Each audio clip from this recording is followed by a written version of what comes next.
Assalamualaikum warahmatullahi wabarakatuh. Perkenalkan, saya Titania Nurul Haliza dengan NIM C1C021230 dari kelas R12. Di sini saya ingin memenuhi tugas mata kuliah perpajakan.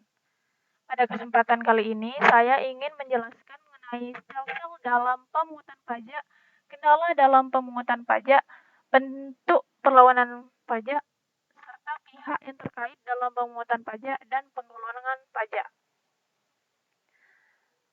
Sel-sel dalam pemungutan pajak. Nah, pengertian sel-sel pajak. Pajak merupakan suatu sistem yang diatur dalam undang-undang. Undang-undang salah satunya juga mengatur tata cara pemungutan. Sel-sel pajak merupakan sistem pemungutan pajak yang digunakan untuk menghitung besarnya pajak yang harus dibayarkan oleh para wajib pajak. Nah, ada jenis-jenis sel-sel pajak. Yang pertama yaitu sel-sel nyata atau real. Sel-sel nyata yaitu salah satu jenis pemungutan pajak yang didasarkan pada objek atau penghasilan yang diperoleh sesungguhnya atau penghasilan nyata untuk pajak penghasilan. Mengetahui dengan kondisi demikian, pemungutan pajak baru dilakukan pada akhir tahun.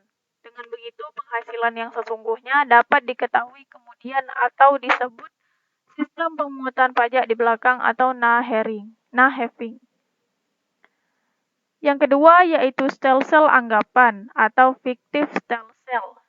Jenis pemungutan pajak ini yang didasarkan pada anggapan yang diatur oleh suatu undang-undang. Anggapan yang dimaksud di sini dapat bermacam-macam jalan pikirannya, tergantung pada peraturan perpajakan yang berlaku. Dengan demikian, sel-sel ini menerapkan sistem pemungutan pajak di depan atau forehedging. Misalnya, penghasilan suatu tahun pajak dianggap sama dengan tahun sebelumnya, sehingga pada awal tahun, pajak telah dapat ditetapkan besarnya pajak yang terutang untuk tahun pajak berjalan. Sel-sel yang ketiga yaitu sel-sel campuran. Sel-sel ini merupakan kombinasi antara sel-sel nyata dan sel-sel anggapan. Pada awal tahun, besarnya pajak dihitung berdasarkan suatu anggapan. Kemudian pada akhir tahun, besarnya pajak disesuaikan dengan keadaan sebenarnya.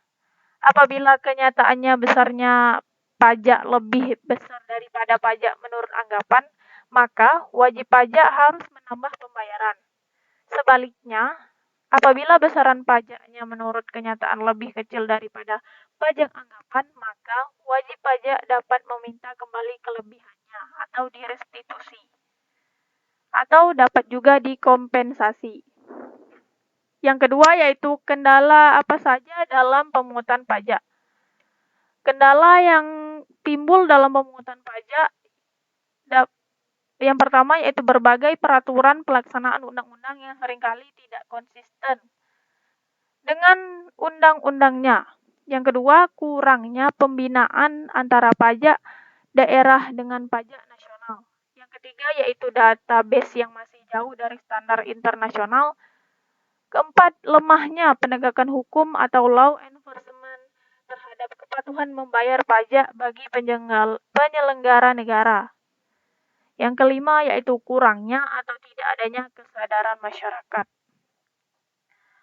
Bentuk perlawanan pajak. Nah, bentuk perlawanan pajak yang pertama yaitu perlawanan pasif. Perlawanan pasif merupakan suatu kondisi yang mempersulit pemungutan pajak yang timbul dari kondisi struktur perekonomian, kondisi sosial masyarakat, perkembangan intelektual penduduk, moral warga masyarakat, dan tentunya sistem pemungutan pajak itu sendiri. Nah, perlawanan pasif yang dilakukan bisa berupa keengganan wajib pajak membayar pajak. Keengganan ini dipicu oleh beberapa alasan. Misalnya perkembangan intelektual dan moral wajib pajak.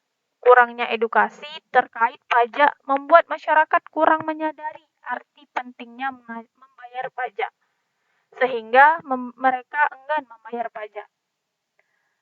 Perlawanan yang kedua yaitu perlawanan aktif. Perlawanan aktif adalah perlawanan yang inisiatifnya berasal dari wajib pajak itu sendiri. Hal ini merupakan usaha dan perbuatan yang secara langsung ditujukan terhadap fiskus dan bertujuan untuk menghindari pajak atau mengurangi kewajiban pajak yang seharusnya dibayar. Ada 3 cara perlawanan aktif terhadap pajak, yaitu penghindaran pajak atau tax avoidance, pengelakan pajak atau tax evasion, dan yang terakhir melalaikan pajak. Yang keempat, pihak yang terkait dalam pemungutan pajak.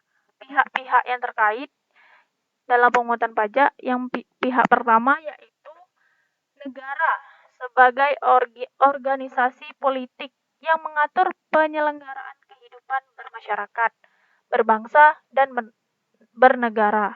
Pihak kedua yaitu badan atau lembaga institusi yang melaksanakan kegiatan usaha sebagai pendukung roda perekonomian dalam sebuah negara. Pihak ketiga yaitu warga negara atau perorangan yang bekerja atau berusaha sehingga memperoleh penghasilan. Penggolongan pajak. Nah, penggolongan pajak yang pertama yaitu pajak pusat dan pajak daerah. Pajak pusat adalah pajak yang dipungut dan dikelola oleh pemerintah pusat. Dalam hal ini, sebagian besar dikelola oleh Direktorat Jenderal Pajak atau DJP. Hasil dari pungutan jenis pajak ini kemudian digunakan untuk membiayai belanja negara seperti pembangunan jalan, pembangunan sekolah, bantuan kesehatan, dan lain sebagainya. Pajak daerah yaitu pajak-pajak yang dipungut dan dikelola oleh pemerintah daerah baik di tingkat provinsi maupun kabupaten atau kota. Hasil dari pungutan jenis pajak ini kemudian digunakan untuk membiayai belanja pemerintah daerah. Contoh jenis-jenis pajak pusat dan daerah. Nah, pajak yang dikelola oleh pemerintah pusat itu PPH atau pajak penghasilan, PPN atau pajak pertambahan nilai, PPNBM atau pajak penjualan atas barang mewah, bea materai, pajak bumi dan bangunan atau PBB perkebunan, perhutanan, dan pertambangan. Nah, yang dikelola oleh pemerintah daerah yaitu pajak provinsi, yaitu pajak kendaraan bermotor, bea balik nama kendaraan bermotor, dan lain-lain. Nah, pajak yang dari kabupaten terdiri dari pajak hotel, pajak restoran, pajak hiburan, dan pajak penerangan jalan, dan masih banyak lagi. Nah, yang kedua yaitu pajak langsung dan pajak tidak langsung. Pajak langsung adalah pajak yang bebannya ditanggung sendiri oleh wajib pajak dan tidak dapat dialihkan kepada orang lain. Dengan kata lain, proses pembayaran pajak harus dilakukan sendiri oleh wajib pajak yang bersangkutan. Seorang anak, misalnya, tidak boleh mengalihkan pajak kepada orang tuanya. Begitupun seorang suami tidak boleh mengalihkan kewajiban pajaknya pada istri. Nah, pajak tidak langsung adalah pajak yang bebannya dapat dialihkan kepada pihak lain karena jenis pajak ini tidak memiliki surat ketetapan pajak. Artinya, pengenaan pajak tidak dilakukan secara berkala, melainkan dikaitkan dengan tindakan perbuatan atas kejadian sehingga pembayaran pajak dapat diwakilkan kepada pihak lain.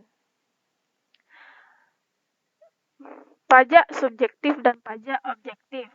Nah, pajak subjektif adalah pajak yang berpangkal pada subjeknya, sedangkan pajak objektif berpangkal pada objeknya. Suatu pungutan disebut pajak subjektif karena memperhatikan keadaan diri wajib pajak. Contoh dari pajak subjektif yaitu pajak penghasilan atau PPH yang memperhatikan tentang kemampuan wajib pajak dalam menghasilkan pendapatan atau uang. Sedangkan pajak objektif yaitu pungutan yang memperhatikan nilai dari objek pajak.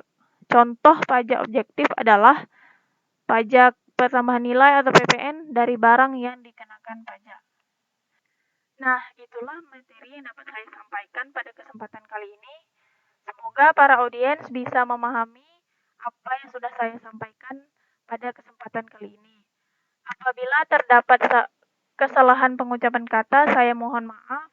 Wabillahi taufiq wal hidayah. Wassalamualaikum warahmatullahi wabarakatuh.